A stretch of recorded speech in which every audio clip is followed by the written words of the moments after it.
So disclosure statement, faculty and organization has nothing to disclose. Now I'm clicking and speakers. There we go. CE statement, the Society of Trauma Nurses is accepted as the provider for continuing nursing education by the American Nurses Credentialing Center and Commission of Accreditation. This event is a CEU contact hour, and the materials are on-demand webinar will expire on April 30, 2016. You must successfully complete this course. Participants must attend the entire event and complete a submit the evaluation with a 75% passing. So a little bit about the background of DCD. Historically, all transfer recoveries were from donors declared dead using the DCD standard criteria of irreversible cessation of cardiac function and respiratory function and loss of all reflexes. It was a common practice up until the late 1970s. What is now, I think, considered probably the new hot rage of DCD is not really new at all. I'm hoping by a little bit of my title in plagiarizing the Michael J. Fox movie of years ago, that it's a little bit of a hint as to the concept and practices are far from a new idea. I think it's probably just a reinventing of itself, like so many things that there is in medicine in this world. In 1962, the first deceased kidney donor was transplanted, and in 63 then the first lung was transplanted from a DCD candidate, and then in 63 also a liver transplant, and then in 1967 we'll all remember the historic first heart transplant by Dr. Barnard. So formerly called non-heart beating donation was the old term. It's been around for greater than 30 years, and it constitutes the majority of the organ donation prior to the advent of brain death criteria and protocol. The concept of brain death protocol really was introduced in 1965, and Harvard published its criteria in 1968. Then in 68 to 74, the concept of brain death was developed at Harvard Medical School and adopted by the AMA in 1974. And eventually it became legislation. So confirmatory procedure, what we now are very comfortable with, is a relatively new concept due to evolving technology. Currently, the United States, the majority of donors are declared by brain death using the hospital criteria, which varies a little bit from hospital to hospital. But I think there's two national evolutions that brought DC back to the forefront and to be reinvented. And that really is that there was an ever-increasing demand for organs with a stable number of donors and a stable number of transplants, and then families demanding donation options for the non-heart beating death. So accessing new ways has brought an increase to organ donation, and hence learning from the past of DCD brought a resurgence. So essentially the Journal of American Medical Association in 94 then brought forward this definition of brain death as a declaration according to neurological criteria, irreversible cessation of function of an entire brain and brain stem, versus cardiac death declaration is according to the traditional cardiopulmonary criteria of irreversible cessation of circulatory and respiratory function. But DCD provides families an opportunity to donate organs after care has been deemed futile, a decision has been made to discontinue life support, and some common examples of this cause of death is anoxia, CVAs, TBI, CNS tumors in that role. So I guess I would like to query, does your hospital have a DCD policy at this time? Most hospitals do, and would appreciate any input. So we are going to launch a poll. You will notice that on the poll or on your screen you have an opportunity to answer questions. So just check which box most applies to you. We'll give you about 30 seconds to answer.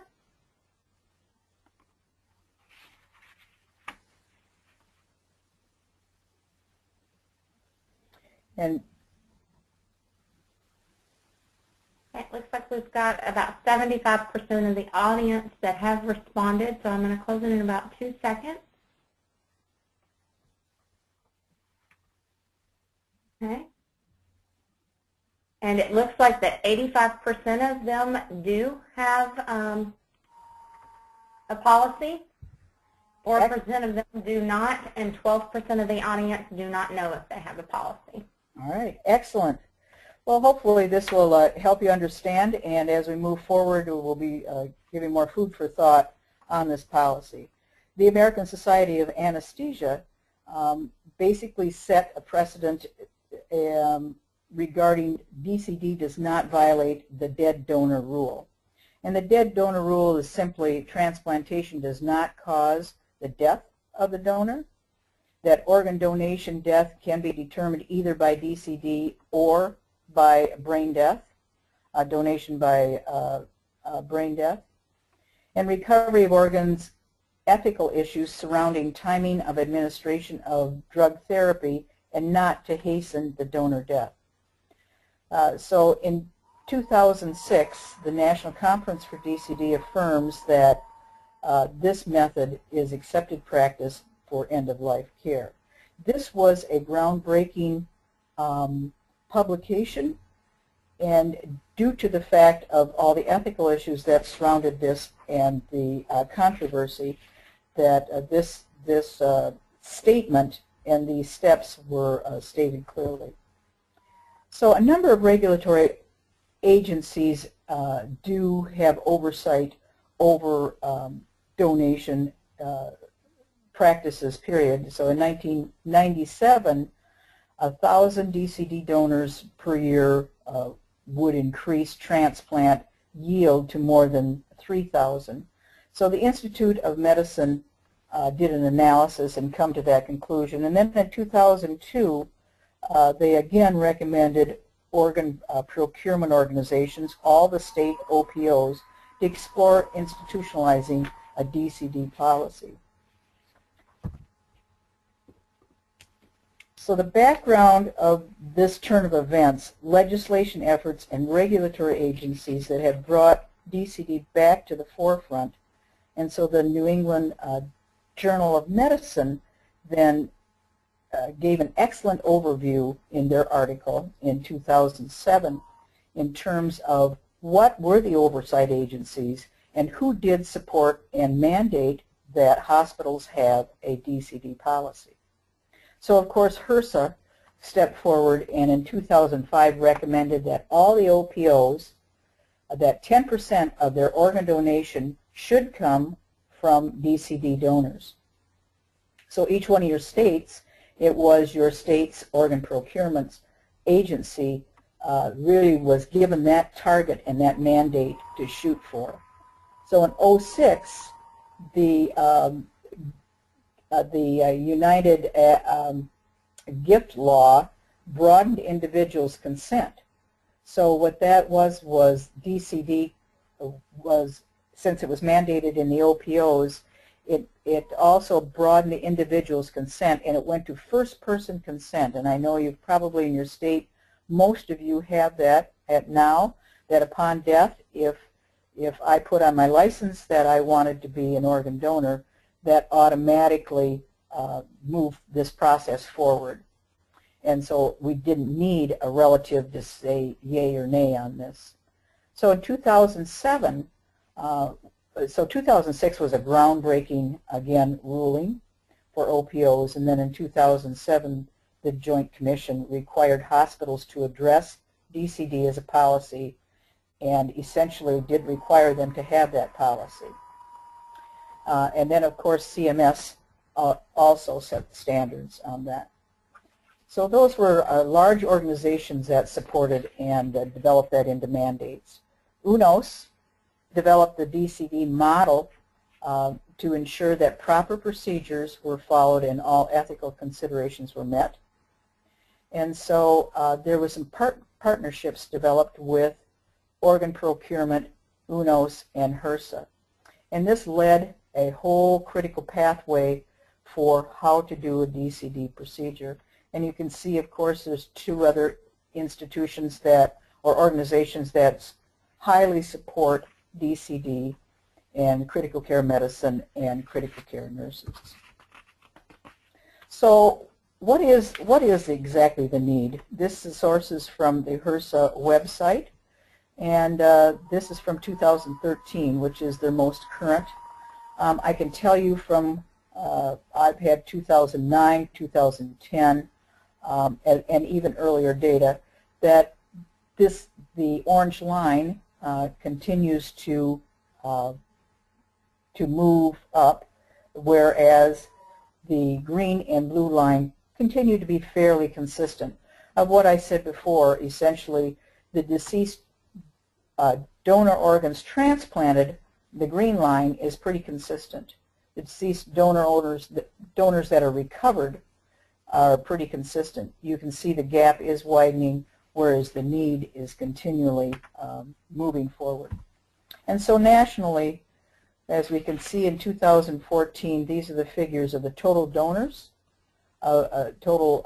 Nationally of all donors is roughly not even 9,000. Of that 9,000 were 1,200 roughly of DCD donors, and then there was about 3,000 donors that had organs transplanted. Nationally, DCD runs about 14% of all donations, and there is a greater than 120,000 still waiting on the waiting list. I think the probably most moving figure out of this is essentially there's another name added to the transplant list every 10 minutes in the United States. So that piece continues to grow. Well, what are the outcomes of the DCD organs versus the brain death? And the outcomes are essentially very similar, very good results. And the long-term results, of course, with renal transplants is equivalent to brain death, which has given us a long history of about 15 years they've been studying this, especially with the renal transplants, and they have excellent outcomes. So this is the criteria I thought I would add in here, essentially of standard DCD criteria: severe neurologic injury, anoxic insult, GCS of 5 or less, and this would put you on to be monitored. This is certainly not end-all be-all criteria, but this would certainly make you a candidate for a consideration if you continue on and succumb to pass away. Patient needs to be on a ventilator, does not meet the criteria for brain death, no prognosis for recovery, and cannot survive without mechanical support. So what are some of the best practices that are considered in DCD management? Best practices in standardizing brain death and DCD recovery processes have been established by multidisciplinary team of organizations on a national scale. This team approach was sponsored by HRSA and the National OPO Network. This included transplant hospitals, all state OPOs, and all state donor hospitals, as well as HRSA. This went on for a number of years, roughly 10 years. These organizations met and had national conferences, and then the hospitals and the OPOs would then go back to their respective institutions and try a number of ideas. And so there was several years of plan, do, check, act processes, data submissions, analysis, and state and regional level networking. And so what came out of that is these best practices for best outcomes for a DCD donation process. And this is according to the American Journal of Transplantation in 2009. These are the best practice slides as we move forward. So controlled versus uncontrolled DCD, that means having the patient go to critical care, manage them, get their hemodynamics under control, versus the uncontrolled immediate one. Access to assess for a brain death versus DCD, if they're a best possible transplant candidate, to ensure that the OPO and the transplant centers are aware of your DCD policy and certainly are aware of the details of that. For best practice, you should ensure the transplant team is not involved in the DCD process. And there is a number of rulings and policies that do not allow that. And then ensure that each step of the policies have been completed.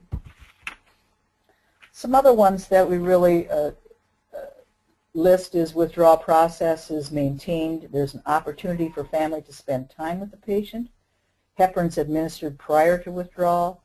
Opiates are minimized to minimize discomfort in the dying process, but will not hasten death. And members of the team maintain respect for the patient who is still alive. I did not basically some additional best practices. I didn't list in the exact steps of how to do this. I would recommend a checklist for that, but we haven't basically listed all the exact steps. So let me continue on some additional best practice. Procurement team not present prior to the declaration. That would be the transplant team. Again, they reinforce not to be in the room when you pronounce the patient. Cessation of cardiorespiratory function time is monitored. There needs to be a time frame between the pronouncing of death and the removal of or recovery of the organs. And then a sequence of waiting period is observed, the 2 to 5 minutes, and a declaration of death by the patient's treating care team finalizes it. So I'd like to talk here a little bit about professional perceived disadvantages. I didn't really list the advantages. I wanted to really talk about some of the disadvantages. There's a number of ethical concerns that have an overarching theme with this perceived end-of-life care. In 2008, there was an Ethics Presidential Council white paper that was developed involving government oversight agencies, setting donor standards, having an analysis of the concerns surrounding DCD and providers. So they really looked at the Ethics Council, was extremely concerned that these steps were taken and in proper order, and made sure that healthcare providers understood and that the policy was followed to the letter. So some of the concerns was DCD process prolongs withdrawal of care and suffering, though that was one thing that was brought forward in this presidential's white paper. Does DCD interfere with palliative care? Does DCD process interfere with family grieving, emotional needs, with the mourning, and is disrupted by controlled DCD protocol? So those were some of the discussions that took place in these ethical query. And here are some of probably the disadvantages that professionals perceived,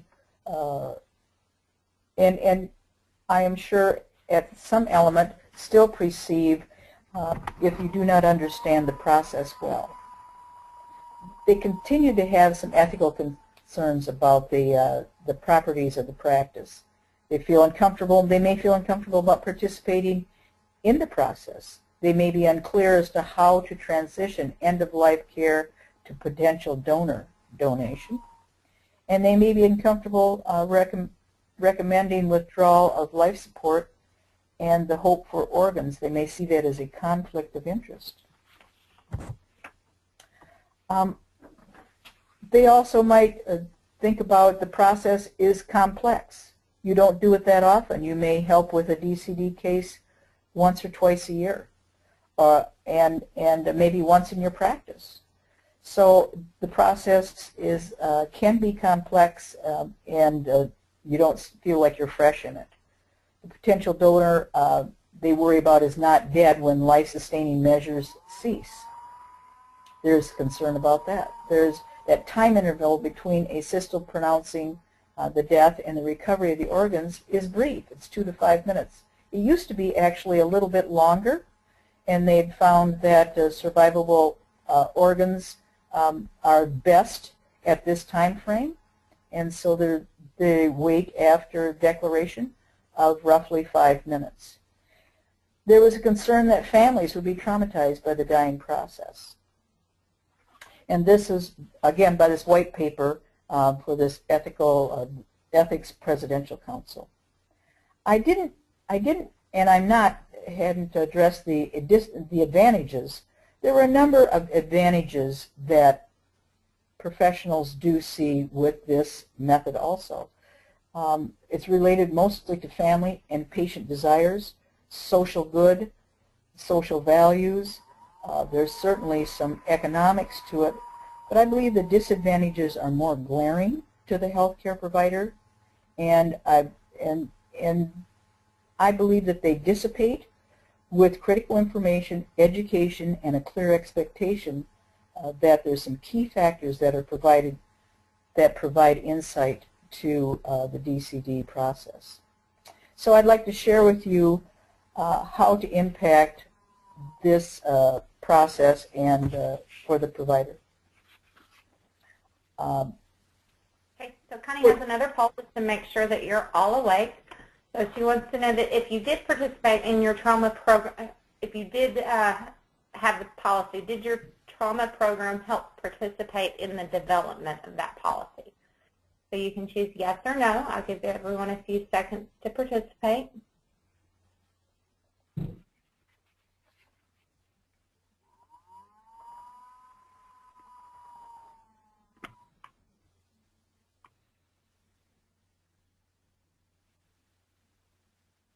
Okay, it's 30 seconds. It looks like we've got about 70% of the audience that has participated, so I'm going to go ahead and close the poll.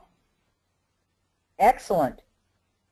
That is the role of the trauma program.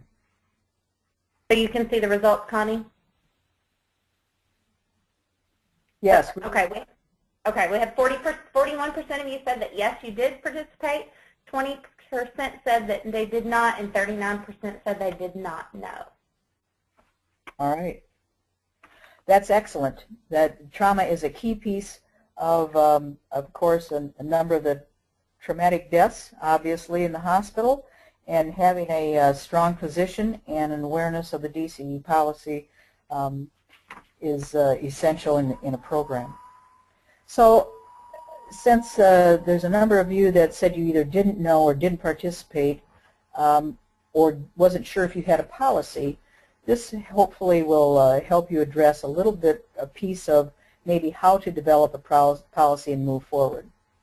So some of the key pieces in addressing that and creating a hospital environment for a successful donor program and positive outcome for families is to make sure that you have a solid foundation starting out with a policy. In my case, of course, it was trial and error. We've had a policy for a number of years, but essentially the DCD procedure must be, a key piece of this is a commitment from the hospital administration. Hospital administration, all the way up to the board, must understand what this DCD policy is about. It also foremostly must be and should be ethically sound. And so we talked about some of the ethics and the concerns. So your ethics committee must have a strong role in development of the policy. And there needs to be some really well-defined process should be delineated out in the policy. And a good way to start with that, of course, is develop your critical care multidisciplinary task force. And I listed a few key people that should be involved in that, in developing that. But you have should have a clear understanding that everyone, the purpose of this is to support the patient in life and in death. I'm going to move forward on this question, if you don't mind, and we can come back to this in a little bit towards the end if we have time. So, multidisciplinary DCD guidelines. So the focus of this is to develop some multidisciplinary practice guidelines in your policy. And if they're not in the policy, to have a process where they are a component or an addendum of that. And these guidelines can't be made up by just one group. As you can see, there's some key leaders in neurology, critical care, and the transplant community that need to be part of this, as well as the trauma surgeons may need also be part of this, developing guidelines for your hospital. The OPOs help to establish acceptable boundaries for practice, and BERMAT, essentially in Emergency Journal of Medicine, said that there needs to be boundaries for organ donation after cardiac death.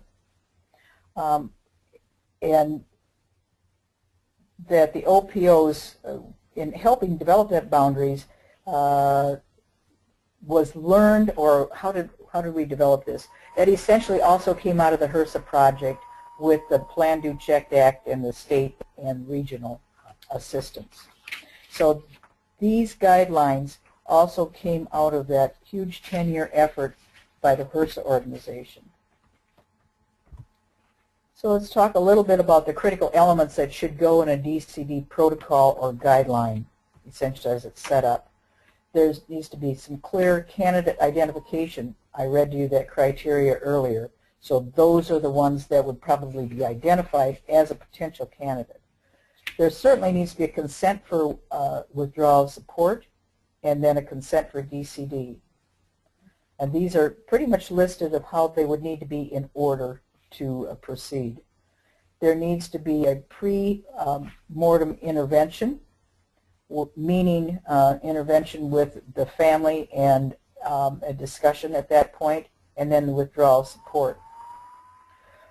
Certainly then there's a declaration of death, organ removal, and then if the patient and or if they don't go on to expire, they would potentially go back to expire on the floor.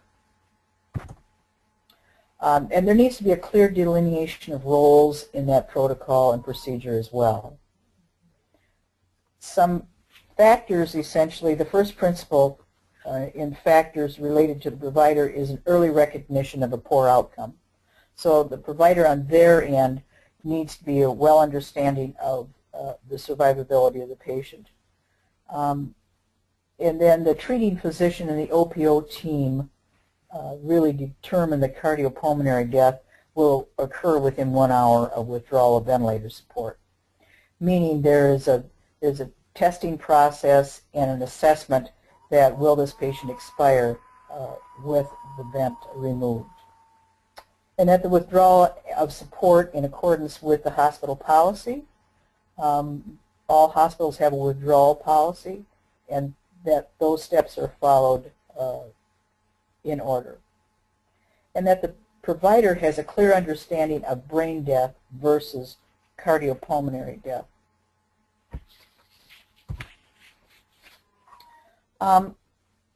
Identification at entry.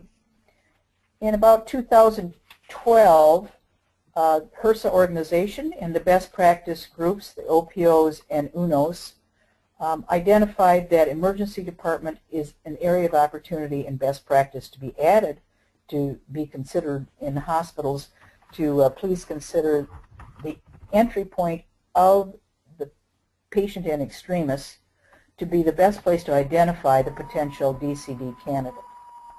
And so early identification of a DCD candidate was communicated via the state OPOs, is probably started with first-person consent.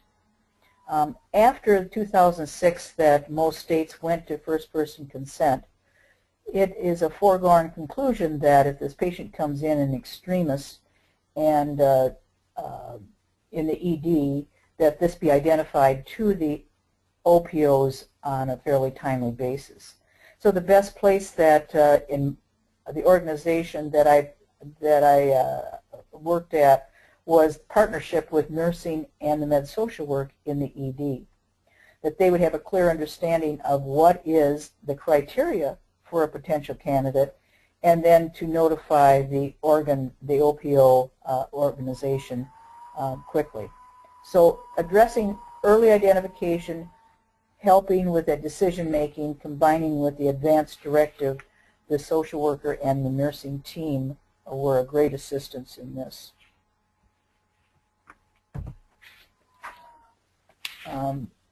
So some of the nursing challenges I'd like to switch gears with in terms of the key components of when providers get into unfamiliar territory.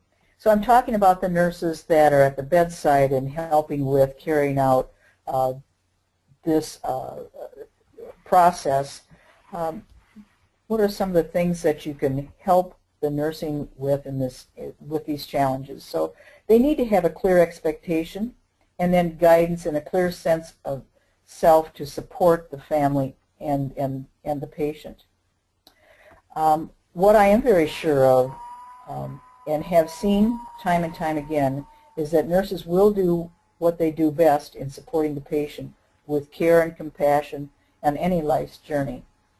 So here are some of the challenges that happen with the nurse in this process. The procedures, as we said, intermittent. They're unfamiliar with their role expectations. What am I to do here? And then certainly the organ procurement organization does manage the case, but there's a strong role for the nurse and the physician as well. And they get a little bit uncomfortable or may get uncomfortable with the scenario of the increasing family involvement in the death process. So some lessons that, of course, that I learned was certainly to be inclusive. False assumptions can be fatal to a successful program. Departmental physicians and a nursing checklist.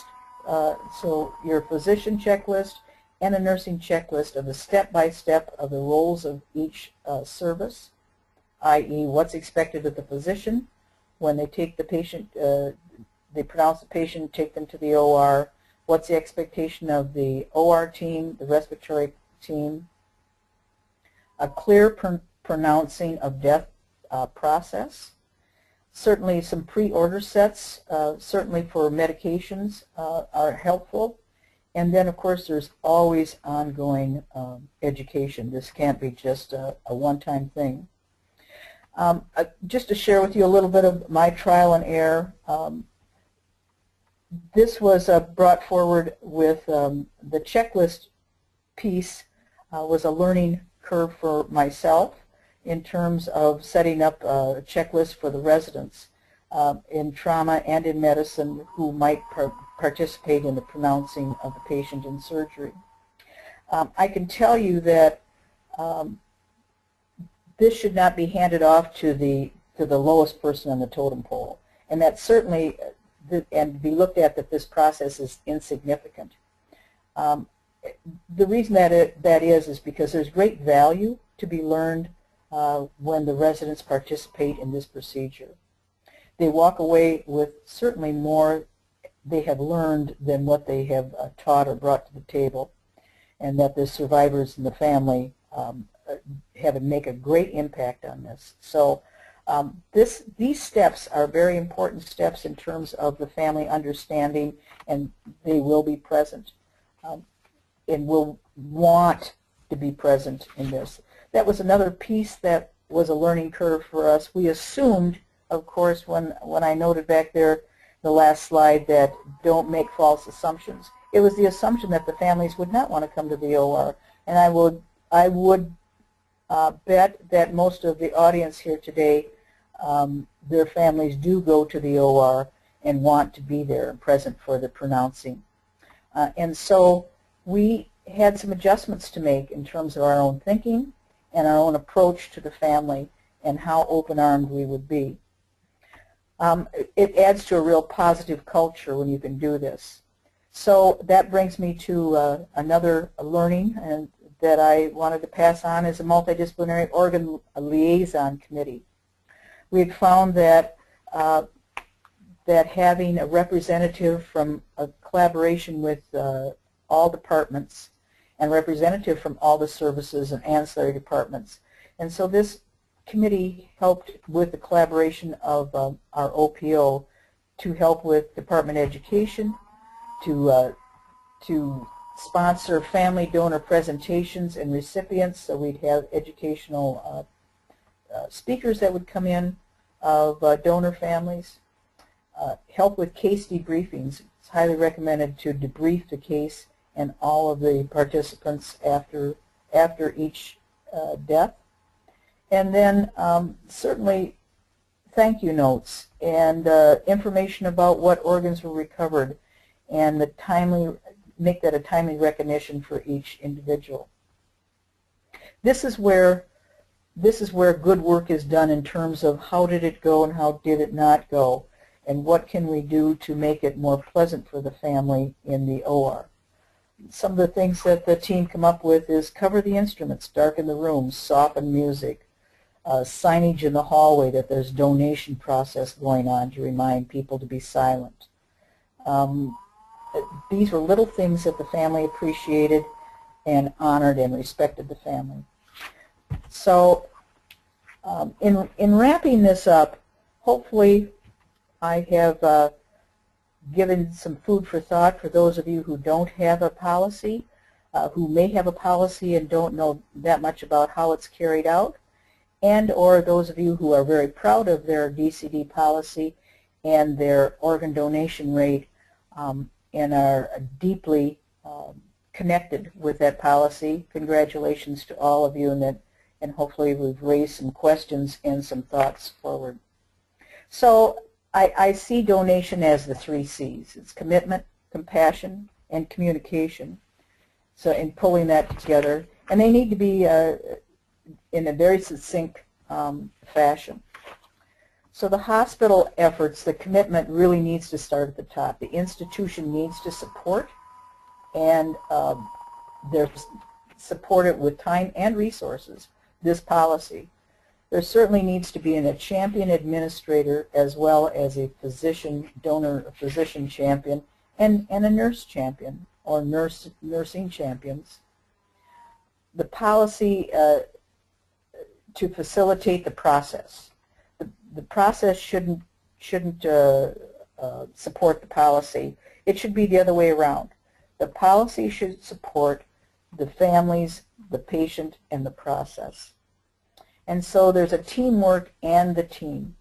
The physician, nurses, the specialty departments, there is this procedure, this process, this recovery donor gift process involves everyone. And of course you see the list here, but it goes on. There's the echotechs, there's the cardiology, there's the radiology department, IR, ECMO labs, the lab department.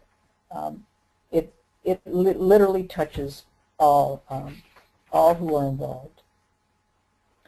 Commitment also begins at the beginning. I would say consider your emergency department as a heads up, giving that initial awareness to your OPO, and that with this family in crisis. Commitment of time and labor, it's intensive. And so you have to be ready to take a lot of time with these cases, and there is a great deal of work involved in it. But also there needs to be a commitment to life. It takes work and time to be successful, and it's really only a few hours for us, but it's certainly an eternity for the family and their memories. So take the time to learn the procedures and to be confident in your skill set. And then take the time to work through the procedures to instill the confidence in the family. So you know them precisely. You know what step you need to do next and what's going to be happening next so that they all understand. So it takes time for donation. It takes time to train and to retrain. And there's a lot of interdepartment participation and communication. The other C is compassion. The process takes the time. It's the listening skills. How to navigate a donation event takes a great deal of skill and understanding. And so the process cannot be rushed. I think that is one key thing that always has to be brought to the table. The process for the providers and the family really cannot be rushed. Communication. The more the family understands about the clinical situation, the interventions, the outcome of the interventions, the process of end-of-life care, and the process of donation, the more they will more likely consent and have a better outcome all the way around. So there's a key piece of coordination and communication between services, and the timing is essential. And the OPO, of course, will be at the helm of this, assisting all the way. So in summary, central to DCD is a clear and explicit multidisciplinary DCD policy that was put together by your hospital team and ethical treatment of patient at the end of life care. And so ethics is a huge component of this. Donation options should be available to families in all institutions to honor the patient and the recipient's waiting. That, to me, is a key piece to remember, that as a provider, this is an option that the family would like to do to honor that patient and the recipient's waiting. Donation is an integral part of end-of-life care, and donation is really the next logical step for care management of patients and their family. It's at this time that I would be happy to either Kim, if they have questions, or we can certainly readdress the 4 questions or the queries from the previous slide. Yeah, we can go back and do that. It looks like we do have a couple of questions. One of them, Amber asked why heparin is administered prior to the withdrawal of support. That is administered prior to support for as the patient expires and is put on the pump, that for the survivability and the viability of the organs. So after death. That is. And we have a couple of people asking, one, if you're willing to share the PowerPoint, the slides themselves, and if you are willing to share your step-by-step roles/checklist. You know, the checklist is almost got to be your own. The slides that you saw previously of those step-by-steps is essentially the outline of it, but I think the checklist, it may be helpful, but I tell you it's step 1. It really depends on who in your institution pronounces, if you're a teaching service or if you're not. If you're not, usually it's a critical care physician that would have to go with the patient to the OR. It may vary in medicine, in your medicine world, who pronounces. And then, to backtrack a little bit, we originally, when we developed this policy, thought that we would pronounce the patient in the room and then zip the patient to the OR for recovery of the organs, where the transplant team would be. Well, that didn't work out at all. We wound up taking the patient to the OR and with the family and pronouncing, and then move the family out. So the person who pronounces might be a little bit different. The group of nurses might be a little bit different. The other group that was integral in helping with this was our respiratory therapy department, but they needed a list as exactly what equipment they needed to take to the OR, or did the OR have it. The nurses needed to think about what meds do I need to take to the OR, or did the OR have it. So I guess my point is that it will vary with every institution. And so that checklist almost needs to be your very own. Other questions? Okay, we haven't had any other questions come in, but if you have a question, feel free to go ahead and type that in. Do you want to go back to some of those polls we skipped through earlier and see if maybe that prompts some discussion or question? Sure. Okay, so do we want to do the one, see if they have had an opportunity to work with their OPO in their state? I'm not sure if I answered the other question. Did one individual wanted to know if we could share the slides? Yes, yes. That they're certainly on the STN website. Is that sufficient, or? So I have the slides. If you're okay with it, I can send them a PDF sure. of the slides after the session, if that's Sure. okay. Sure. Okay, then that's what we'll do. And the recording will be posted to the STN website. If you go to our online education section, all of the webinars that we do each month are posted there for on-demand education for any of our members. Non-members can view the actual recording for education, but they won't receive any actual CE credit unless they're a member. And Amber did ask another question about the heparin. She says when you, I think she meant when you start heparin is administered prior to going on pump. When you state heparin is administered prior to going on pump, are you referring to cardiopulmonary bypass? Yes. Okay. So we will go ahead and launch this to see if anyone in our audience has had an opportunity to work with the OPO in their state. I'll give you a few seconds to answer.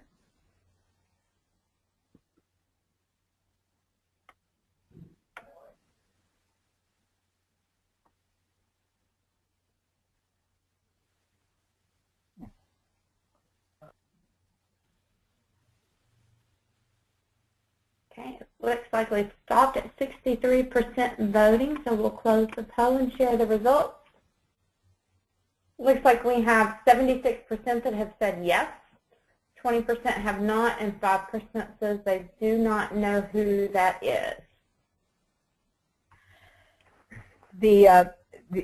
Your organ procurement organization that's assigned to your hospital, if I could, after another lesson learned through my years as a trauma program manager and in my other role as a donation coordinator, they are an integral piece to help you with education, conversion rates in terms of looking at your trauma cases and how many went on to be brain death and DCD donors, as well as they certainly are excellent in your PI, in your performance committees, in helping with case presentations and the donor process, and they certainly will help you with developing your DCD and improving your brain death policy. But they were integral in the education in the hospital regarding brain death and DCD policy and training. And I think that kind of leads us into your next question you wanted to poll the audience on to see if they have had the opportunity to provide the hospital or trauma conversion rates for their PI program. So I have a few responding.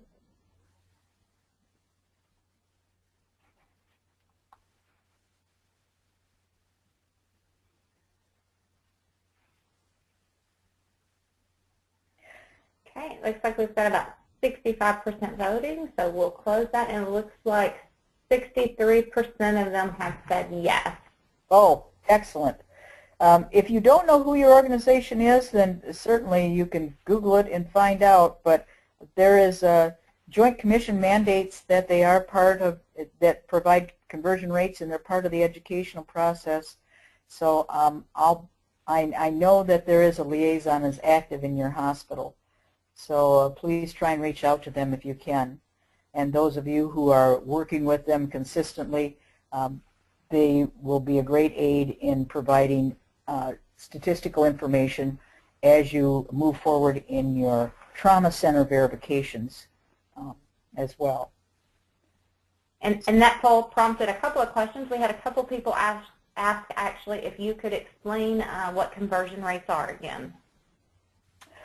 Conversion rate is the donor who goes on to donate and the organs recovered, if they actually were transplanted, move forward into transplantation.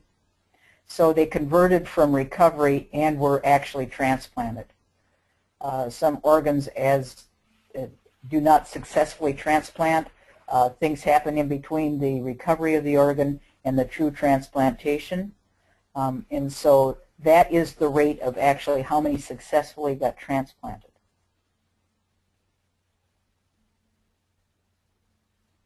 Okay, and do you want to go ahead and I'll ask the last two questions?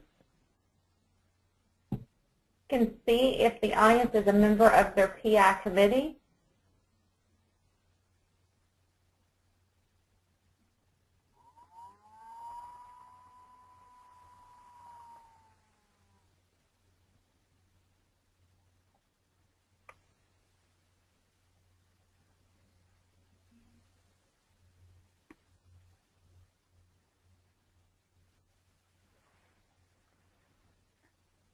As another little piece, our organ liaison, our OPO liaison, also attended our M&Ms to bring information about organs transplanted and the DCD process of each case. So they're great in case presentations and education. Okay, so it looks like we do have about 84% of people online today are a member of their PI committee. Perfect. So the last question that Connie wanted to get your experience with today is, do you offer an organ donation education to staff and residents? So we'll give you about 30 seconds to answer that. And then we do still have a couple of more minutes. If you have any last-minute questions, feel free to go ahead and type those in the box while we wait.